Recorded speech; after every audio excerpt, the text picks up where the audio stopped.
This is the 2009 Gavril Vertex. It's the official car staring blankly at a red light while listening to the local AM talk radio because you forgot to connect your aux cord. It's also the type of car which smells like stale McDonald's from 2017.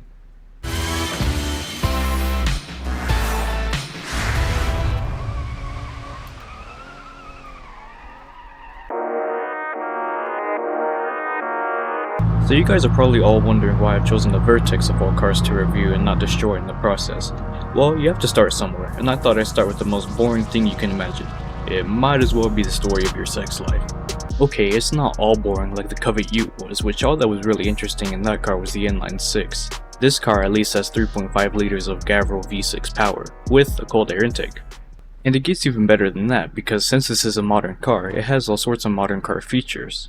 It has things like an automatic transmission with adjustable low gear, radio with features like AM, FM, CD access, aux capability, and even Sirius XM support, phone call ability. Hell, this car has more features in the radio than the Covet did in its whole interior. Right above the radio, you have the radio screen, which shows you the different tracks that you've chosen, the volume, and even the external temperature, the time, and which direction you're facing on the compass. Down below the radio, you have the climate controls, which shows you on-off temperature and air dials, defroster and foot air conditioning, front and rear defrosters, and other AC controls. Below that, you have the controls for your gauge cluster screen, traction control button, the passenger airbag light, and the ambient lighting button. Below the buttons, you have what looks to be a cassette player, two 12-volt sockets, a cigarette lighter, and a USB port. On the left side of the steering column, you have your headlight controls showing off, lights, brights, parking lights, and fog lights. Right next to that, you have your cruise control selection showing on, higher, and lower your speed. On the door panel, you have your two window switch controls for the front windows, yes, the two rear are manual. You have power locks, mirrors, and a big storage slot which involves a cup holder. On the passenger side, you have a Vertex branded panel, and right below it, a glove compartment. Not that interesting on the passenger side. On the driver's side, you have your controls on the wheel, like setting the cruise control and toggle on or off, adjusting the radio volume, adjusting the radio track, and the media helper. On the gauge cluster, you have your screen with information, lights in a different order, and cool looking blue gauge lights. So the Vertex is well equipped, and it has a lot of the modern features that you would see in a lot of modern cars, but in 2009, so it's really common to see these features now. But then something truly exciting and interesting happened, which I never would have thought this Vertex could do. Alright, we're on a pretty straight road here. I'm gonna just... Whoa! Whoa! Oh my gosh! Oh my gosh! Oh my god! Whoa! Whoa! Oh my gosh! Oh my gosh! Whoa! Oh my god! This thing is a sleeper. Hold on. Let me do that again. Oh my god! We're doing over 100. No, I gotta stop. Oh my goodness. Dude, did he modify this himself? Yes, that's right. The guy who lent me this car modified it and didn't tell me what I was getting into. This car is in fact a sleeper.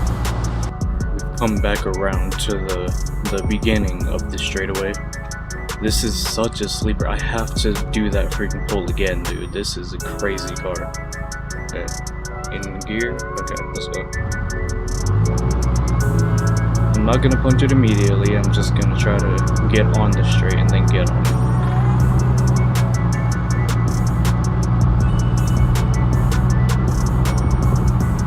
Alright, 3, 2, 1, go!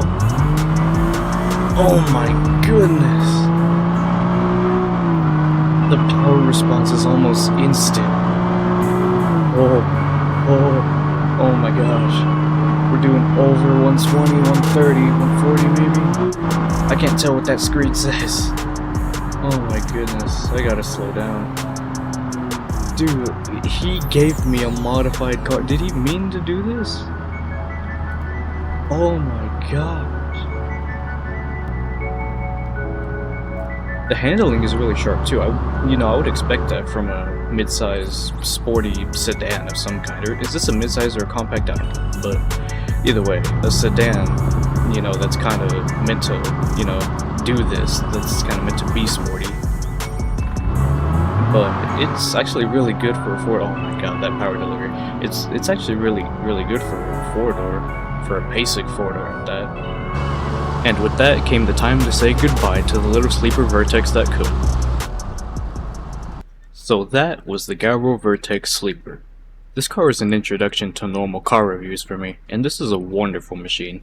I'm very happy I was able to review it and have a bit of fun with it. This car is well equipped, can haul lots of people with their stuff, and is basically the embodiment of a dull car that can make supercars cry.